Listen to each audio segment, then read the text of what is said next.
TV Imaculada, o Evangelho em primeiro lugar.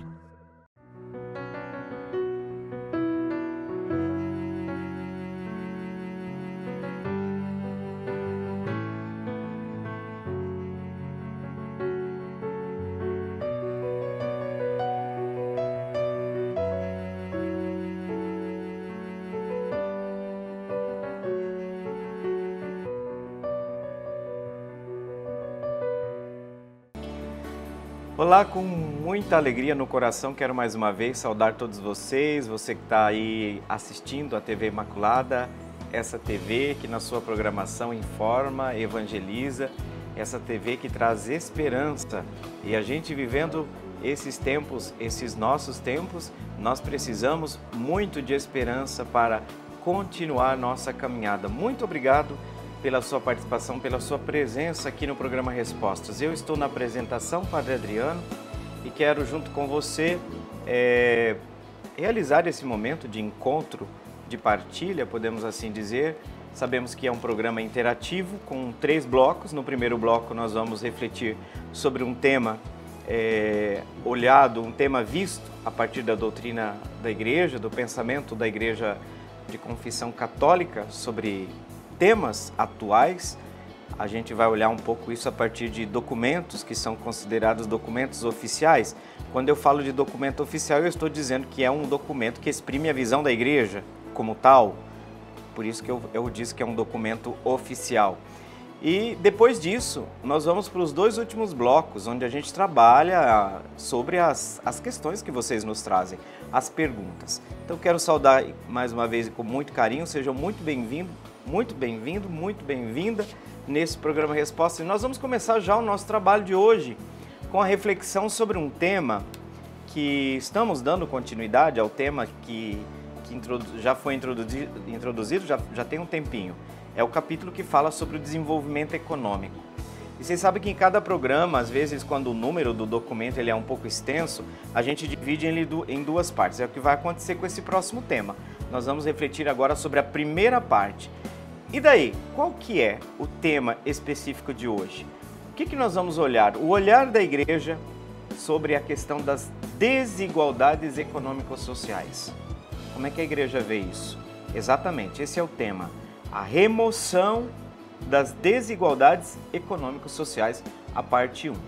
Como o programa é interativo, a gente faz questão de fazer com que vocês tenham acesso ao texto, tá certo? Então, na sequência, agora, nós vamos para a leitura desta parte, a primeira parte deste tema da remoção das desigualdades econômico-sociais, e volto na sequência para a reflexão. O desenvolvimento econômico. A remoção das desigualdades econômico-sociais, parte 1.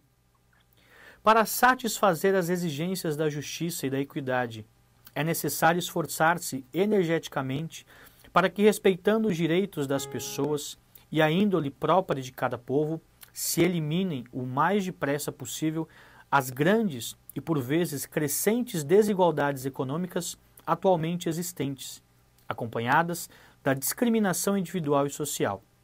De igual modo, tendo em conta as especiais dificuldades da agricultura em muitas regiões, quer na produção, quer na comercialização dos produtos, é preciso ajudar os agricultores no aumento e venda da produção, na introdução das necessárias transformações e inovações e na obtenção de um justo rendimento, para que não continuem a ser, como muitas vezes acontece, cidadãos de segunda categoria.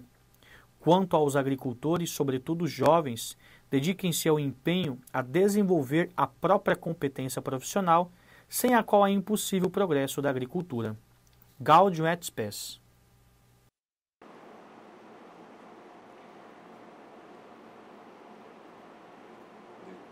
Por esse texto, vocês percebem que quando nós ouvimos algumas coisas aí pelas redes sociais, a gente percebe o quanto as pessoas desconhecem a doutrina social da Igreja.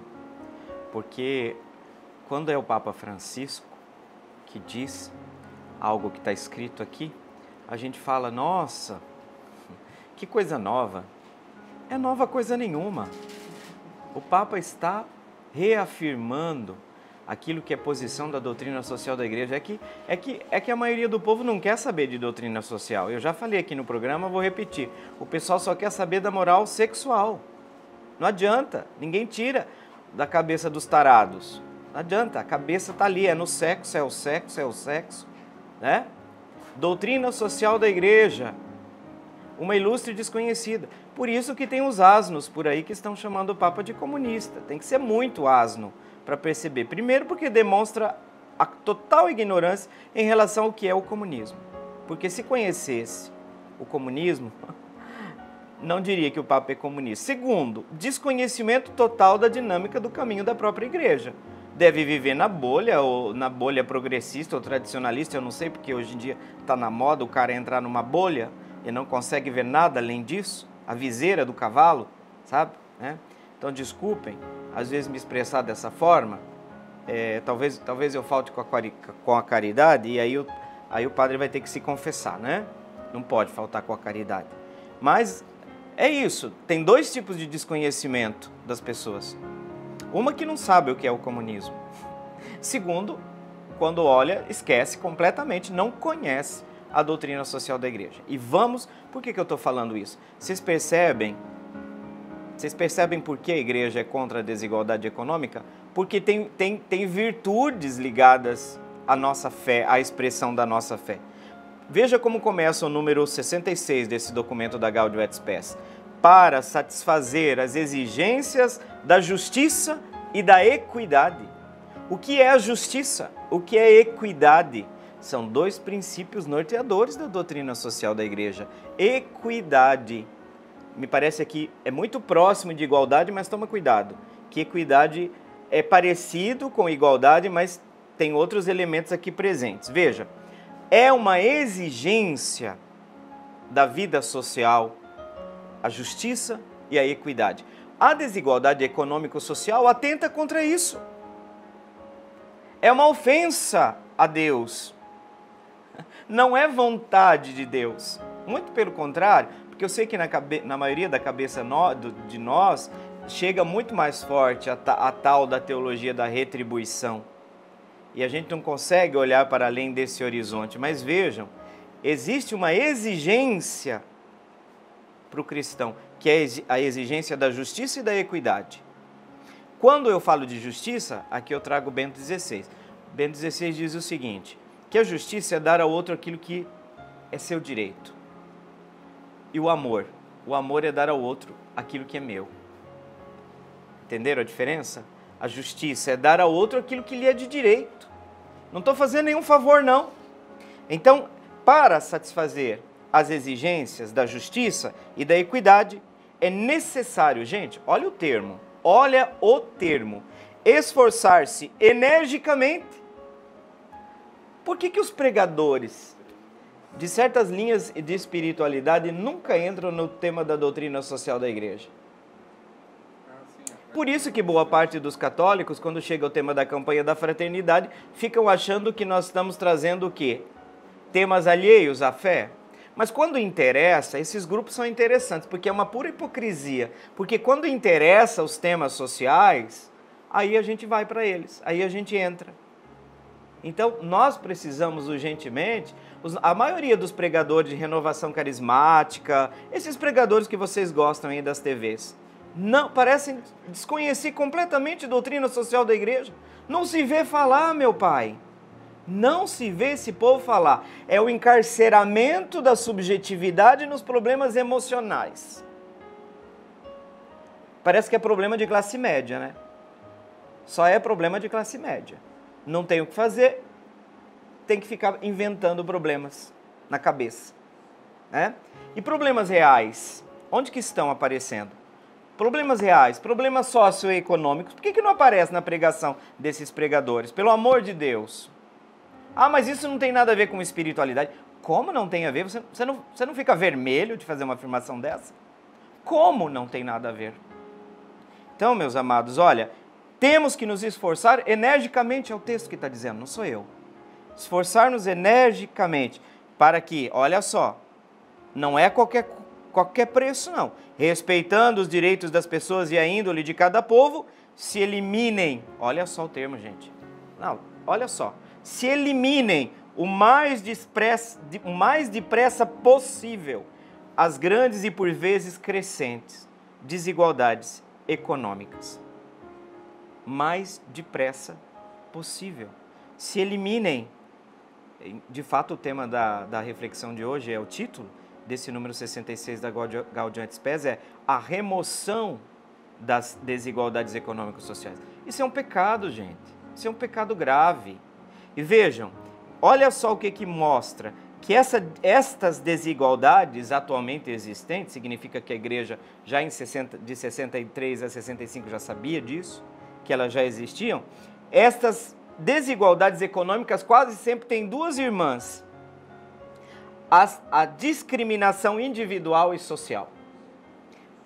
Toda desigualdade econômica justifica uma visão de mundo onde justifico a existência do outro como menos gente.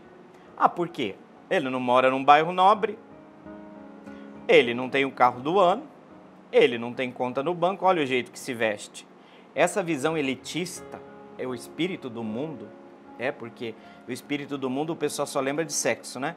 O espírito do mundo, da carne, nesse sentido, é esse espírito elitista que domina a sociedade brasileira e que não entra no caminho da conversão das pessoas. Nós temos que nos converter, sim, desse espírito elitista, dessa ideia que discrimina pessoas, e a discriminação é individual e social. Gente, não precisa ir longe. Algumas pessoas, quando elas falam o bairro que elas moram, você já vê a cara do cidadão entortar o nariz? Ah, mas e onde você viu isso? Não vamos nos fazer de hipócrita, gente. Dentro das nossas comunidades eu já vi rodinhas de pessoas, né?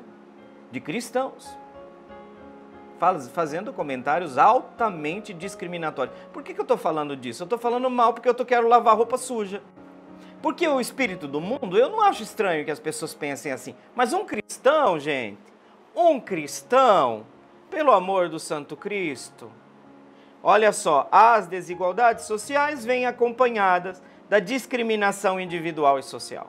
E aí, na continuidade do documento, a gente vai ver que aí você se cria, né? Você cria na mentalidade social cidadãos de segunda categoria. Olha, eu vou te contar, viu? Cidadãos de segunda categoria. E assim, sabe quando esses cidadãos são lembrados? Na hora do Natal. Por quê? Porque a gente tem que fazer uma caridadezinha, né? Porque senão imagina o inferno, né? Imagina queima, né? É mais desencargo de consciência. Mas eu quero trazer presente aqui que os papas têm batido numa tecla ultimamente que a gente tem esquecido. A primeira forma de justiça, de amor, de caridade é a justiça. Busca justiça, justiça social. É uma forma de caridade porque eu não estou dando ao outro algo alheio ao seu direito como pessoa humana. Então, batalhar contra as desigualdades sociais faz parte da missão do cristão. A dimensão evangelizadora, as dimensões da evangelização no Brasil, uma delas é a sociotransformadora. Gente. Eu tenho que ficar aqui com a goela seca falando no programa. Estou falando para as paredes. Uma das dimensões da evangelização é a dimensão sociotransformadora. O que tem que ser transformado? O coração do ser humano, sem dúvida, o meu, a começar pelo meu, pelo seu. Mas veja que aí adquire também dentro da dimensão ampla da evangelização, dimensão social. Olha só, transformação sócio. Então, isso tem que repercutir na sociedade. Isso tem que combater a injustiça dentro da própria sociedade. E a gente precisa deixar de ser cristão, deixar de rezar o terço, deixar de ir à missa por causa disso? Absolutamente, muito pelo contrário. Nós o fazemos não por uma questão sociológica, nós o fazemos por uma questão de fé. Por uma questão de fé. Por quê? Porque o cristão, quando vê um pobre, ele não vê só o pobre, ele vê a imagem e a semelhança de Deus que está impressa ali naquele ser. Deveria nos doer muito mais. Uma pessoa que está mendigando na rua, a nós cristãos, Devia doer muito mais, é a imagem e semelhança de Deus, meu caro. E não é importante, aqui não interessa se ele é batizado ou não. A imagem e semelhança vem pela criação. Fomos criados à imagem e semelhança de Deus. Já está ali. A imagem e a semelhança de Deus desfigurada. Desfigurada. Então, não sei como não nos doer com estas coisas, não nos envolver com isto, né? Então veja, cidadãos de segunda categoria. Aí o documento nessa parte vai falar especificamente também, né, dos produtores, né? As dificuldades da agricultura em muitas regiões, quer na produção, quer na comercialização dos produtos. É preciso ajudar os agricultores, olha só, no aumento e na venda da produção. O que significa aqui? Que ninguém não quer mais desenvolvimento. A igreja não está falando para a gente viver da nossa arte, né? De fazer miçanga. E nada contra quem faça miçanga, hein? Pelo amor de Deus, hein? Porque todo trabalho é digno, toda arte é digna. Mas o que é o trabalho? Se não é para resgatar a dignidade da pessoa humana, então veja, ninguém quer parar o desenvolvimento. Mas nós temos que pensar o desenvolvimento a partir da fé. É a fé que deve nos levar. Esse desenvolvimento é para todos ou é para alguns? Tá? Esse desenvolvimento, esse conceito de desenvolvimento que nós temos, de progresso, é só para alguns? Vocês sabem que o número de milionários multiplicou no Brasil durante o período da pandemia. Então, crise não é para todo mundo não, meu nego. Não é para todo mundo não. Tá certo? O número da compra de iates, tá? Em si não tenho contra isso, mas esse abismo que há entre ricos e pobres é um escândalo. É um escândalo. Fica aqui o meu comentário, desabafo também, juntou os dois, né? E nós vamos agora para o nosso intervalo e voltamos na sequência. Eu já vou passar o número do telefone para vocês, 993470532, é o número do nosso WhatsApp. Você pode enviar nossa pergunta, porque no segundo bloco a gente volta para isso. Até daqui a pouco.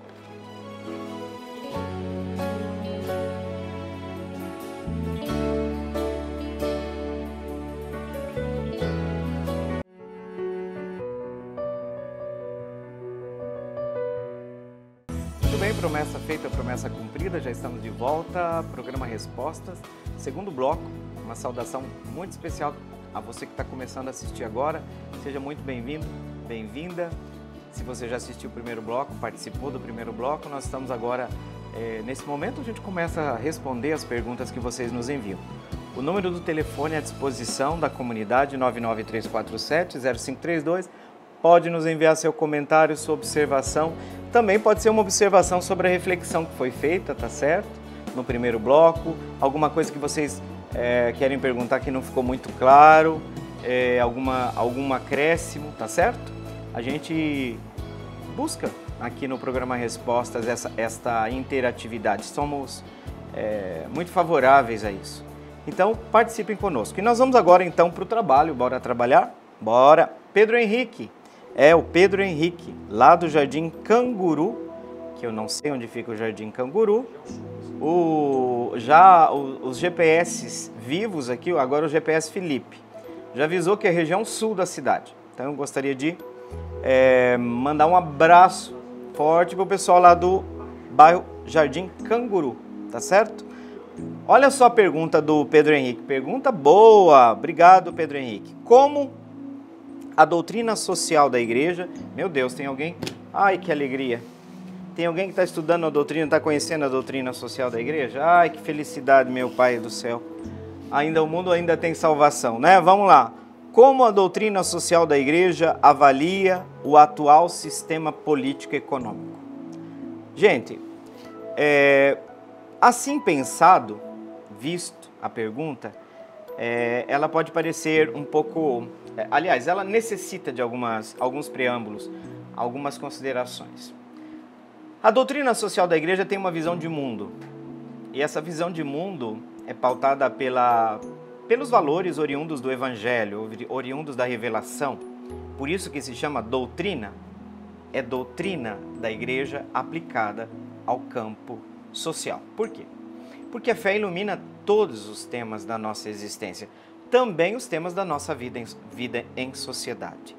Então, a análise da igreja, hoje, é uma análise mais valorativa, porque não existe da parte da igreja um interesse político partidário, no sentido de que a igreja oficialmente indique, tá, um sistema político. Isso cabe à sociedade.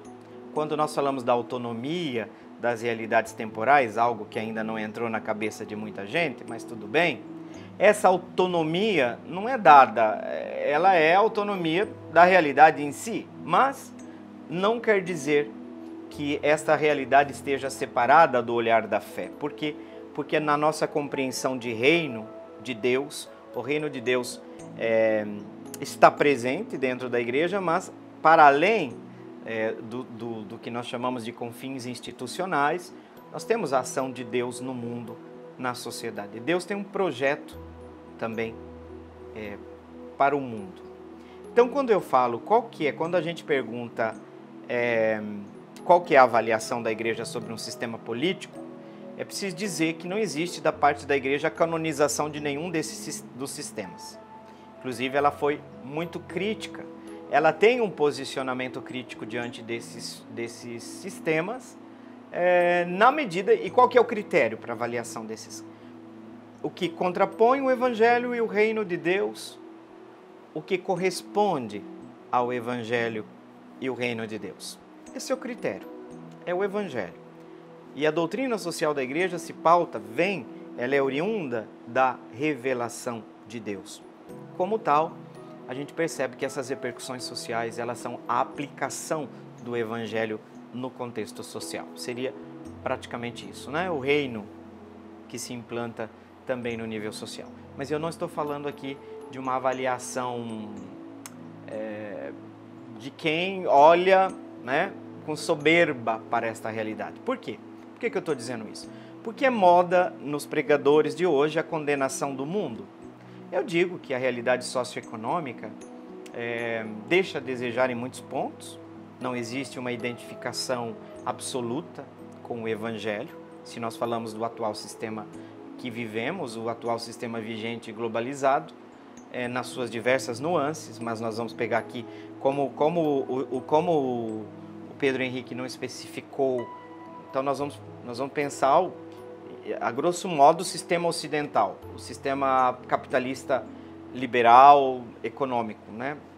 Do ponto de vista desse sistema globalizado. Vamos pegar aqui.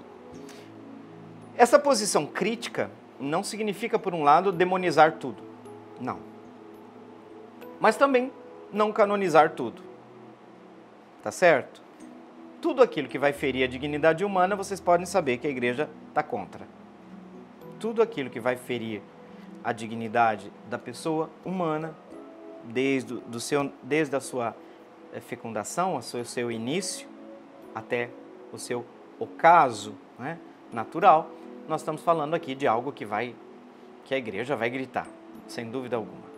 Então, eu vou usar o critério aqui mais conciliar do Concílio Vaticano II, que é o conceito de luzes e sombras, que é um critério de discernimento, para mim, muito interessante, né? Nós podemos dizer que a igreja vê alguns pontos interessantes no atual sistema. Não se trata aqui de uma rejeição em bloco, tá? De uma condenação ipso facto, nós podemos dizer, né? Óbvio que a postura da igreja, como eu disse para vocês, é uma perspectiva crítica sobre o atual sistema político e econômico que, como eu disse para vocês, eu fiz uma escolha, geralmente aqui é caracterizado pelo capitalismo globalizado, ou sistema liberal. Sabemos que a doutrina social da igreja é um ensinamento, é uma série de ensinamentos e documentos que abordam questões sociais, também questões políticas e questões econômicas. Na hierarquia digamos assim, desses ensinamentos, nós temos o primeiro aspecto, que é a defesa da dignidade humana. Ligado à defesa da dignidade humana, o bem comum. Esses são princípios norteadores de toda a doutrina social da igreja. Vou repetir. O princípio da dignidade da pessoa humana, o bem comum, a solidariedade, a justiça social, falávamos no primeiro bloco, e também a subsidiariedade. Não há do ponto de vista da doutrina social da Igreja, podemos dizer, nesse sentido, de uma posição única e homogênea dentro da Igreja sobre todos os aspectos do sistema político e econômico atual. Tá? E diferentes membros e líderes, lendo as mesmas, tendo presente os mesmos princípios, podem interpretar com acentos, né, distintos. Deixamos isso dito para que nós não entendamos aqui que é uma resposta matemática, como se fosse uma fórmula de bolo. No que diz respeito ao sistema econômico, a Igreja Católica reconhece que o capitalismo pode trazer benefícios, né, o incentivo à inovação, o desenvolvimento, que nós chamamos também de crescimento econômico. Porém, no entanto, ela também vai enfatizar a necessidade de garantir que esse sistema, de apontar que nesse sistema existem muitos sinais de injustiça social, que levam a uma desigualdade extrema, que aumenta a exploração das pessoas mais vulneráveis. E também esse sistema tem causado a degradação do meio ambiente. Esses pontos, vocês vão perceber que a doutrina social da Igreja vem dizendo, faz tempo, não é de hoje, tá? Então, alguns documentos importantes da Igreja Católica que tratam, por exemplo, dessa questão, desde a Rerum Novarum, né, mas antes dela, né, os grandes documentos, as grandes encíclicas sociais, estou falando aqui em 1891, olha só, 1891, a Rerum Novarum já tratou a questão nós estávamos em plena industrialização, a nova fase de industrialização, né? O que aconteceu? O Papa Leão XIII vai gritar nesta encíclica sobre as condições dos trabalhadores. Leão XIII, gente. Isso quando? Vou repetir aqui. 1891. O Papa Leão XIII fala, pera lá. E a dignidade da pessoa humana? Já temos ali uma crítica da Igreja ao liberalismo econômico desenfreado. Desenfreado. Centésimos anos que veio em 1991, aqui já é o Papa João Paulo II, né? Que vai analisar, estamos a 100 anos depois da Rerum Novarum, o Papa João Paulo II agora vai refletir sobre a situação social e econômica da época, também apontando que nós temos luzes, mas também não faltam sombras. E nós podemos dizer, vamos fazer um salto agora, tá, gente? Mais no âmbito, também olhando as consequências climáticas de todo esse desenvolvimento, nós temos em 2015 a publicação da encíclica Laudato Si, do pontificado atual, que vai abordar a questão ecológica e a necessidade de cuidar do meio ambiente e dos pobres. Inclusive, quando a Laudato Si fala da ecologia integral, fala que crise climática e crise social são duas faces de um único problema. Não são crises separadas, mas expressão de uma única crise. É óbvio que os países industrializados, sabemos que esse processo de industrialização custou caro ao planeta. Custou muito caro ao planeta. Agora, como eu disse para você, Pedro Henrique, não existe uma condenação em bloco ou uma canonização. Existe uma posição crítica.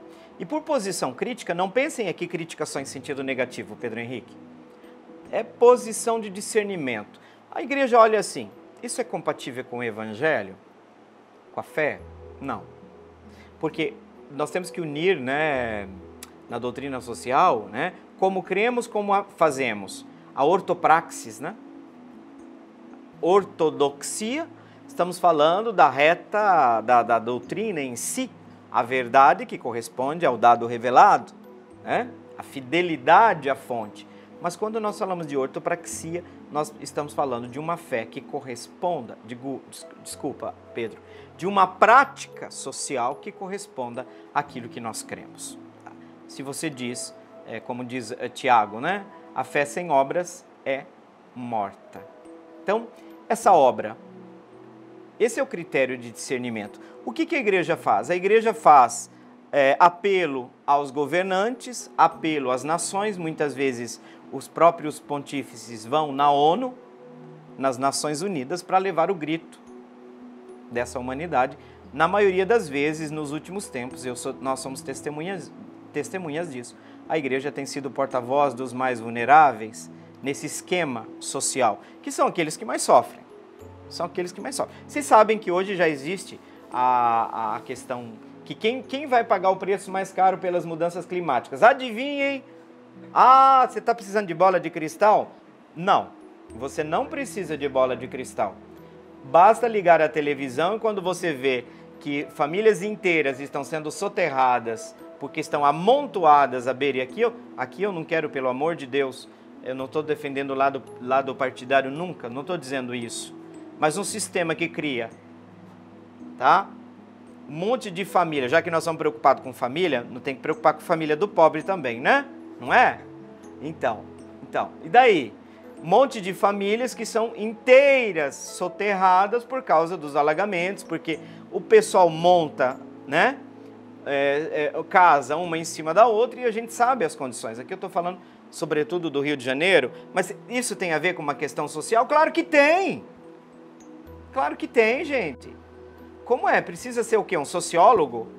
Ah, vamos parar com isso. Não precisa ser sociólogo para perceber que as consequências mais trágicas dessas mudanças climáticas, quem vai sofrer é o pobre, gente. O pobre se lasca no começo, no meio e no fim. Tá? Então a igreja, o que vocês vão fazer? Vocês vão reclamar de quem vai lá gritar por quem não tem voz. É isso? É isso mesmo? Então, a igreja apela aos líderes políticos, às economias, né? Aos grandes pensadores do mundo atual, né? Também do mundo empresarial, para que promovam políticas que retomem, que garantam uma distribuição justa da riqueza, o direito, o respeito aos direitos humanos, a proteção dos mais vulneráveis, porque vocês percebem que a igreja volta e meia entra em atrito com os poderes econômicos exatamente por causa disso, porque o modelo econômico atual, ele é excludente. Você não precisa nem ir muito longe. Vai ler os textos do Papa Francisco quando ele fala da sociedade que descarta. A sociedade do descarte. Está presente na Laudato Si, mas está presente também já na Evangelii Gaudium do Papa Francisco. A sociedade que descarta. Né? Então é óbvio que a igreja vai levantar a voz em nome da fé, em nome do Evangelho. Né? Então, a proteção dos mais vulneráveis é um tema muito, muito caro à igreja, à doutrina social da igreja Pedro Henrique. Muito caro. E aí, também nós temos a questão uma gestão responsável dos recursos naturais, tá certo? Portanto, a igreja chama a responsabilidade, Pedro Henrique, tanto os governos como dos grandes atores econômicos. Para quê? Para que o sistema político, econômico, seja orientado para o bem comum e para a dignidade, e prime pela dignidade humana.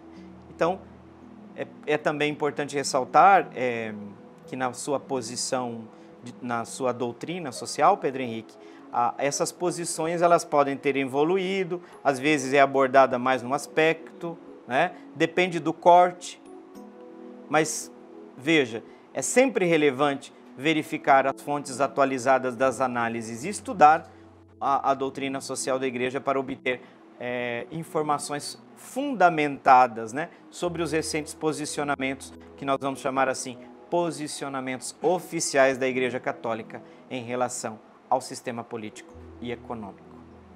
Pautados por esses princípios, tudo aquilo que se contrapõe a esses princípios, a igreja vai berrar, a igreja vai gritar, não adianta, tá?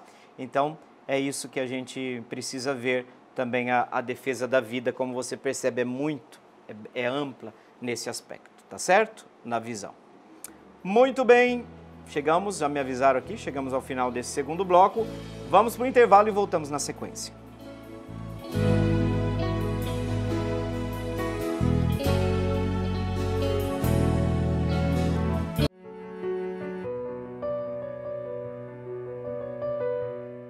Muito bem, já estamos de volta, o programa passa rápido, né, gente? Meu Deus do céu, nós já estamos no terceiro bloco. Que coisa boa. Contente aí pela participação de vocês e a gente sempre tem colocado à disposição o telefone para vocês participarem. E nós temos uma pergunta, uma nova pergunta, já vamos para o trabalho, né? Que esse bloco passa correndo.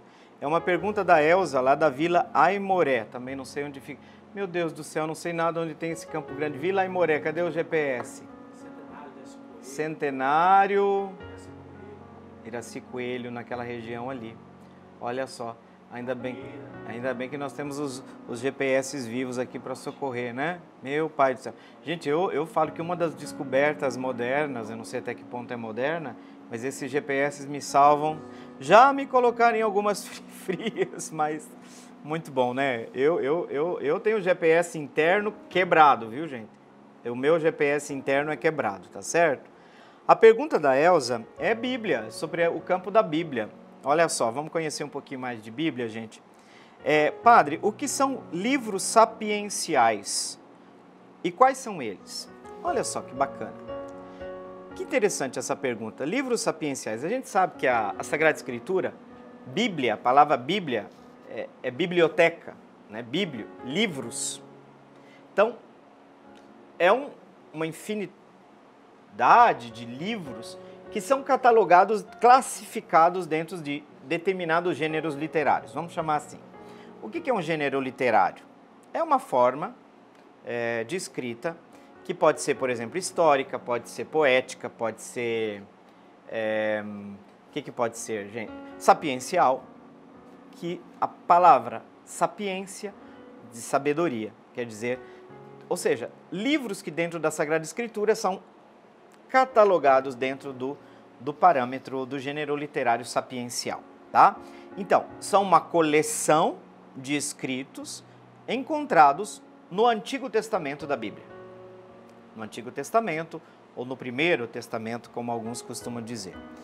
Por que são enquadrados dentro do gênero sapiencial? Porque eles abordam questões filosóficas, éticas, morais, substancialmente oferecem uma sabedoria prática para a vida cotidiana das relações, sobretudo no trato com Deus, na relação com Deus. Tá? Então, veja, livros sapienciais que se traduzem numa sabedoria prática para a vida cotidiana, naquilo que diz respeito de modo muito específico à relação com a divina sabedoria que é com o próprio Deus. Quantos livros? Você perguntou, Elza, quantos livros? Nós temos 5 livros do gênero sapiencial. Provérbios, o livro de Jó também se encaixa no gênero literário sapiencial. Depois, Eclesiastes, também o livro Cântico dos Cânticos e o livro da Sabedoria. Né? Tá faltando aqui também, na verdade, vão ser 6, né? O Eclesiástico, né? O Eclesiástico também. Aqui tem Eclesiastes e Eclesiástico, nesse sentido, tá? São livros, então, que se encaixam dentro desse determinado parâmetro de gênero literário específico.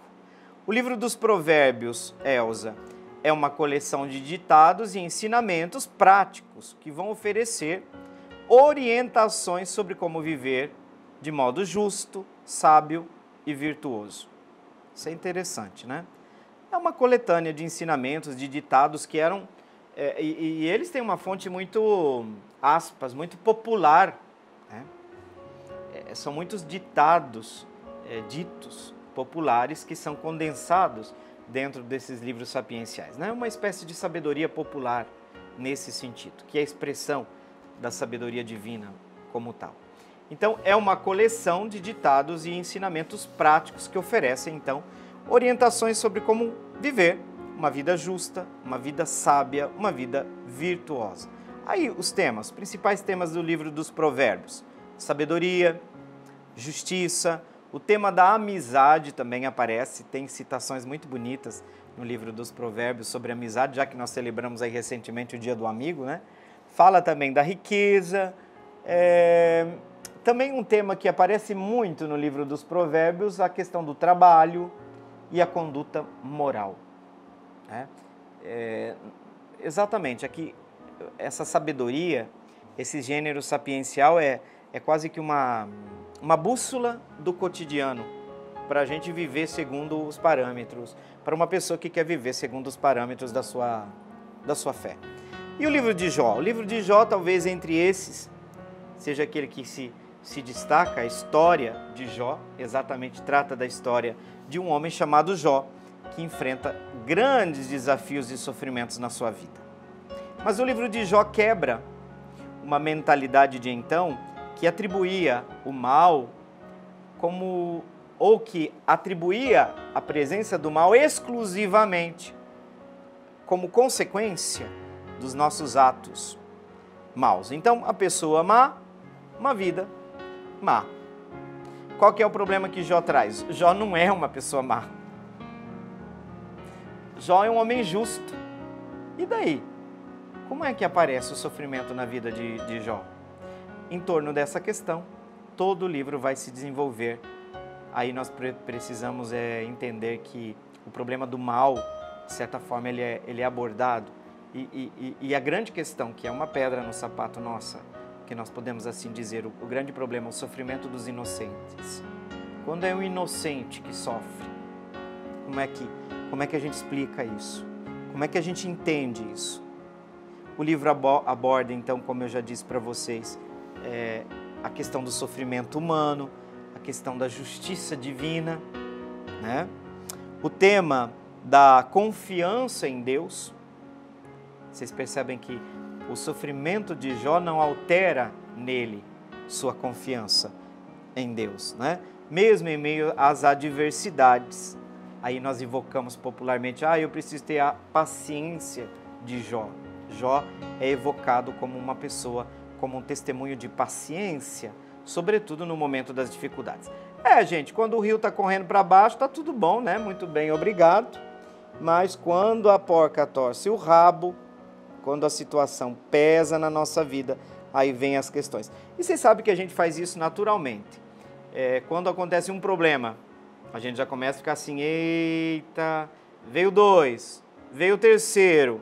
O que a gente faz? A gente junta as pedras do quebra-cabeça, os pedaços, e diz assim, Deus está querendo me dizer alguma coisa, eu estou pagando por alguma coisa. Ou a célebre frase, pergunta que a gente faz quando as dificuldades aparecem na nossa vida. O que eu fiz de errado? O famoso, o que eu fiz para merecer isso? Então, veja que a questão de Jó é uma questão sempre atual. E a gente precisa estar atento, porque a revelação ilumina essa questão. O livro do Eclesiastes, também chamado o livro O Pregador, né? É mais uma reflexão filosófica. É um tipo de sabedoria, mas um pouquinho mais, né?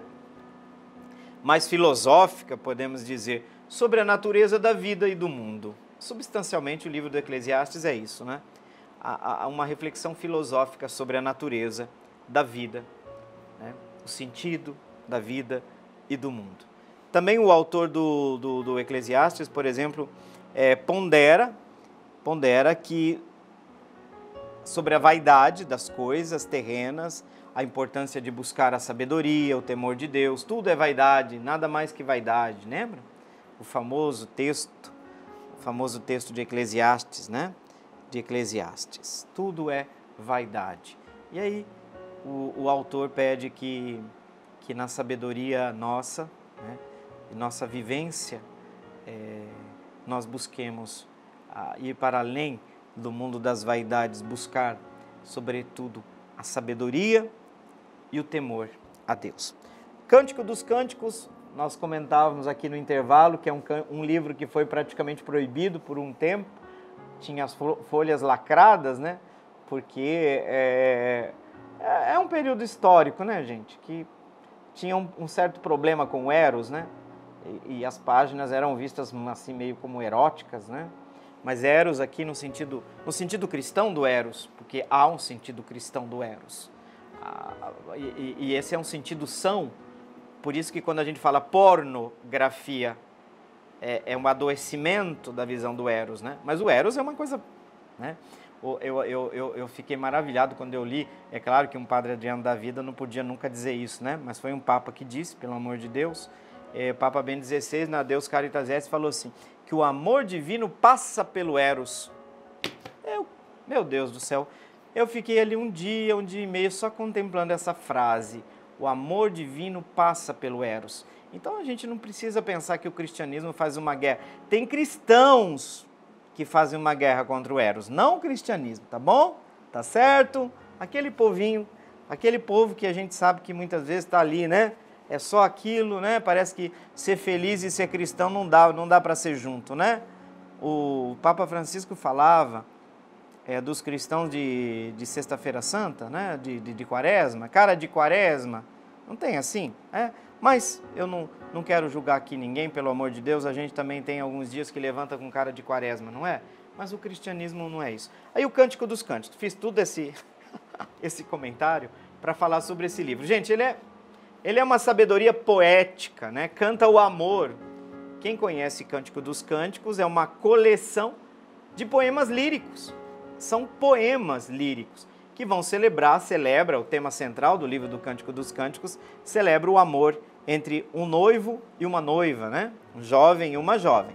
Simbolicamente, esse livro foi introduzido dentro do cânon da Sagrada Escritura exatamente porque ele quer ser sinal ou ele representa o relacionamento de amor entre Deus e seu povo.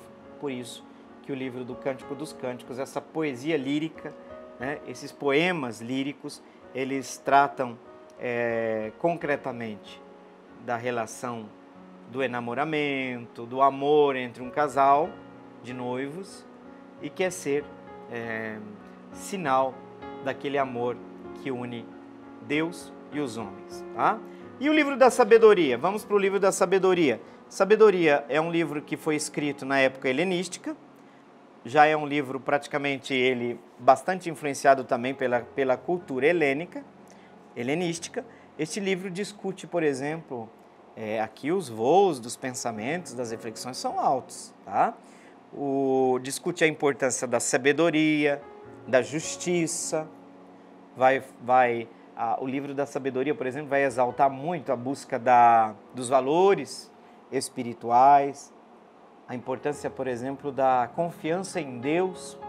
Quase que falando do Eclesiastes, né? Que fala da importância de superar a vaidade das coisas terrenas e buscar o amor, buscar a sabedoria, buscar, né, o temor a Deus. Então, a sabedoria também vai apontar para o caminho dessa escolha de vida, né, que se pauta, sobretudo, pelos valores espirituais, uma vida que se pauta na confiança em Deus. Tá? Então, esses livros, eles não contêm, lembra quando eu falei no começo, Elza, no começo da pergunta sua? Não contém, não se trata aqui do gênero histórico, tá? Não se trata do gênero literário. Não contém os livros enquadrados nos livros chamados assim, sapienciais, o gênero sapiencial. Não contém narrativas históricas, podemos assim dizer, como em outras partes da Sagrada Escritura. Mas são ricos em ensinamentos morais, reflexões filosóficas, reflexões éticas, poesia. Então eles têm sido uma fonte de inspiração, de reflexão para os cristãos, para as pessoas ao longo dos séculos, né? Que vai fornecer insights sobre a vida, sobre a ética, sobre a espiritualidade. Então esses são pontos importantes desses livros sapienciais. Muito obrigado, Elza, pela sua pergunta, e nós vamos agora então, já chegando quase ao final do nosso programa, para a última pergunta da Milk, eu acho que é Milk, né? Do Alto do Boa Vista. Vamos considerar a pergunta, Milk. Eu não sei se você teve a oportunidade de assistir nossos 2 programas anteriores, aí uns programas passados, e nós batemos muito nessa tecla, tá? Sobre a pergunta que a Milk está trazendo aqui para nós. Ela pergunta por que na fé católica adoram imagem de escultura, se a Bíblia diz que não é para fazer isso, adorar imagem de escultura. Milk, eu acho que é assim que se pronuncia seu nome, né? Não, nós católicos entendemos ou interpretamos a Sagrada Escritura que a proibição lá está se referindo à imagem de adoração de ídolos, ou seja, qualquer escultura que substitua ou que seja tratado como se fosse Deus. As imagens dos santos, para nós, não têm absolutamente, nem de longe, uma equiparação com o divino. São pessoas, criaturas, filhos e filhas de Deus que, pelo exemplo, se destacaram dentro da comunidade cristã e se tornaram uma seta para Deus, uma seta para o céu. Mas jamais um cristão adora imagens. E nós somos absolutamente favoráveis à proibição da adoração que é devida somente, exclusivamente a Deus. Até porque, que nós também somos monoteístas. Então, seriam vários deuses, se são vários santos, são vários deuses? Não, nós somos monoteístas. Então, para nós existe um único Deus em 3 pessoas, Deus Pai, Deus Filho, Deus Espírito Santo. Maria não é divina, nenhum dos santos são divinos. Exatamente porque a Bíblia está falando, no contexto da época que saíram do Egito, e o Egito tinha muitas estatuetas de deuses, mas as estátuas, as imagens, as esculturas de santos são como se fossem fotos destes homens e mulheres que brilharam pelo testemunho da fé em Cristo e que nos levam para o céu, para Deus, tá? Contamos com a intercessão deles. Então, o que a gente faz? A gente venera os santos, mas adora exclusivamente a Deus. Milk, algum exagero aqui e acolá encontra? Pode ser que se encontre sim, mas isso não é absolutamente posicionamento oficial da igreja. A igreja acredita num único Deus, tá certo? Chegamos ao final do nosso programa e nós vamos invocar a bênção de Deus que nos vem por meio dela. Aquela que é invocada por São Maximiliano Maria Kolbe como a Imaculada, aquela que não possui mancha de egoísmo. Então, como canal da graça, queremos invocá-la neste momento pela intercessão de Maria Imaculada. Desça sobre você, sobre sua vida, sobre seu trabalho, sobre seus projetos e seus sonhos, a bênção de Deus Todo-Poderoso, Pai e Filho e Espírito Santo. Amém. Eu fico por aqui com aquele abraço gigantesco, afetuoso e com a promessa do reencontro. Fiquem com Deus, nós vamos ter algumas reprises por aí. Podem participar, enviem suas perguntas. Muito obrigado pela sua audiência. Salve Maria Imaculada. Meu coração é para ti, Senhor. Meu coração é para ti, Senhor. Meu coração é para ti, Senhor. Meu coração é para ti. Porque tu me deste a vida.